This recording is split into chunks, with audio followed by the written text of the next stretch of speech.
మంచి సేవా తత్పరత ఉన్నవాళ్లే sir. I will come back to Balakoti గారు. నమస్కారం సార్. నమస్తే సాంబశివరావు గారు.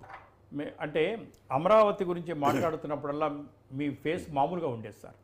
ఒక్కసారి ప్రభుత్వం వచ్చిన తర్వాత అమరావతికి ఇబ్బంది లేదు, రాజధాని వచ్చేసింది అన్న సంతోషంలో, అంటే రాష్ట్ర ప్రజల సంతోషాన్నంతా మీ ఫేస్లో నేను చూస్తున్నా. Welcome to news 360 sir. Yeah, ఇవాళ విషయానికి వచ్చినట్లయితే శాంతి ప్రసాద్ గారు 5, 7, 10 పారాగ్రాఫ్స్ చదవడమే కాకుండా కింద కాన్స్టిట్యూషన్ చెప్పారు. అంతేకాకుండా ఇన్స్టెంట్గా ఏమైతే మాట్లాడారో అన్ఇన్ఫ్లుయెన్స్డ్గా చేయమన్నారు. అంటే జగన్మోహన్ రెడ్డి గారు 2 తీర్పులు అని చెప్తున్నారు. ఆ మొదటి తీర్పు ఏంటో వారు ఇస్తే బాగుంటుంది సార్. ఒక తీర్పే మాకు తెలుస్తుంది, సుప్రీంకోర్టు ఈరోజు ఇచ్చిన తీర్పు. ఇంతకుముందు కామెంట్స్ తప్ప తీర్పు ఇవ్వలేదు. అంటే ఇలాంటి ఏమాత్రం న్యాయం తెలియకుండా ఒక ముఖ్యమంత్రి గారు 5 సంవత్సరాల పాటు ఉన్నారంటే ఆశ్చర్యం వేస్తోంది. I'm not personally Jaganmohan Reddy గారికి మాకు సంబంధం లేదు, ఆయన మీద కామెంట్ చేయాల్సిన అవసరం మాకు లేదు. వ్యక్తిగతంగా నేను అందరినీ గౌరవిస్తాం. కానీ మీరు మాజీ ముఖ్యమంత్రి హోదా అది ఎక్కడికి పోదు కాబట్టి పులివెందుల ఎమ్మెల్యేగా ప్రతిపక్ష నాయకుడిగా అనుకుందాం కాసేపు. ఏమిటి పద్ధతి? బాలకోటి గారు. సాంబశివరావు గారు ధన్యవాదాలు సార్. మీకు 360 న్యూస్ వీక్షకులు కూడా జై భీములు. అలాగనే శాంతి ప్రసాద్ గారికి, డొండి గారికి కూడా. సాంబశివరావు గారు సార్, నేను మిమ్మల్ని మర్చిపోలేనండి. ఎందుకంటే ఒకానొక ఉద్యమ ఘట్టంలో మాకు మీరు అండగా ఉన్నవాళ్ళు. మీరు ఎక్కడ కూర్చున్నా, మీరు ఏ పని చేస్తున్నా మాకు సాంబశివరావు గారు అంటే మా ఎదుగుదలలో కూడా మీ పాత్ర ఉందండి. ఎందుకంటే అన్నం పెట్టిన వాళ్ళు చెప్పుకోవాలండి.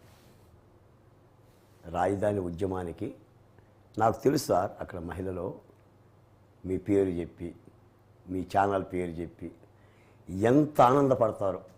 అది అసలు మా ఛానల్ అయిపోయింది. అలా పోరాడాము. మరో మారు మిమ్మల్ని హైదరాబాద్లో కలిసినందుకు ధన్యవాదాలు సార్.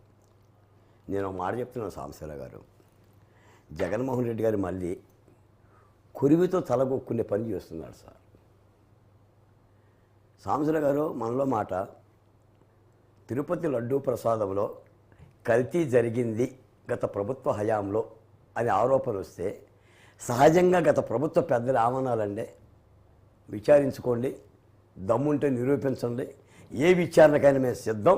అసలు మీ ప్రభుత్వ హయాం కంటే మా ప్రభుత్వ హయాంలోనే దేవదేవునికి ఘనంగా చేశాం అని అనాలి.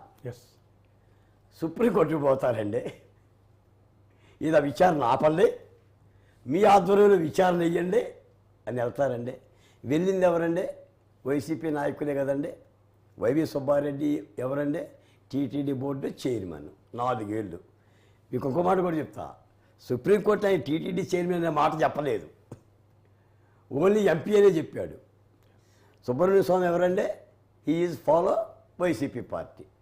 మీరు రాజకీయ నాయకులే మీరెళ్ళి కేసునేసి చంద్రబాబు నాయుడు గారు లడ్డూని రాజకీయం చేస్తున్నాడు, న్యాయాన్ని వాడుకుంటున్నారు, న్యాయస్థానాన్ని వాడుకుంటున్నారు ఇవాళ చెప్పారు కదా, డోంట్ యూజ్ అని. ఇప్పుడు చంద్రబాబు నాయుడు గారు సుప్రీంకోర్టు ఈ ఆదేశాలు ఇవ్వగానే ఏమన్నాడు హోందాతనంగా?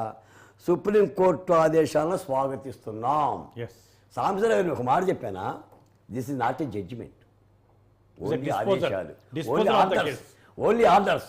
జగన్మోహన్ రెడ్డి ప్రెస్ మీట్ చెప్పారంటే సుప్రీంకోర్టు తీర్పు చెప్పింది ఏది లడ్డూలకు కల్తీ జరగలేదని అన్నట్టుగా. విజయం, నైతిక విజయం. ఎంత దారుణం సార్. పైపెచ్చు ఇంకో మాట ఆయన అంటాడు, సుప్రీంకోర్టు ఎత్తి చూపింది ఏంటి సార్? ఏమెత్తి చూపింది? ఏంట పదం? ఏమెత్తి చూపింది సాంబశివరావు గారు సుప్రీంకోర్టు? అంటే అలవాటు మర్చిపోలేదా? 5 ఏళ్ళు జగన్మోహన్ రెడ్డి పరిపాలన ఎత్తి చూపారు కదా మాకు.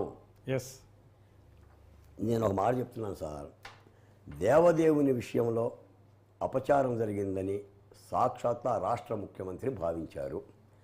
ఆయన ఒక రిపోర్ట్ కూడా చేతిలో ఉంది, నిరాధారంగా మాట అనలేదు. గుజరాత్ ల్యాబ్ రిపోర్ట్ ఉంది, అంతంతో ఆగలేదు. ఒక సిట్టు విచారణ వేశారు, సిట్టు విచారణతో ఆగలేదు. దేవునికి ప్రక్షాళన కార్యక్రమాలు చేపట్టారు. మీరు మాట్లాడండి, నేను చూపిస్తాను కూడా. విచారణ జరగనివ్వండి. విచారణలో మీకు ఏదన్నా ఇబ్బంది జరిగితే మీరు కోర్టులో ఛాలెంజ్ చేయొచ్చు. అసలు ఆరు లేదు, సోలు లేదు.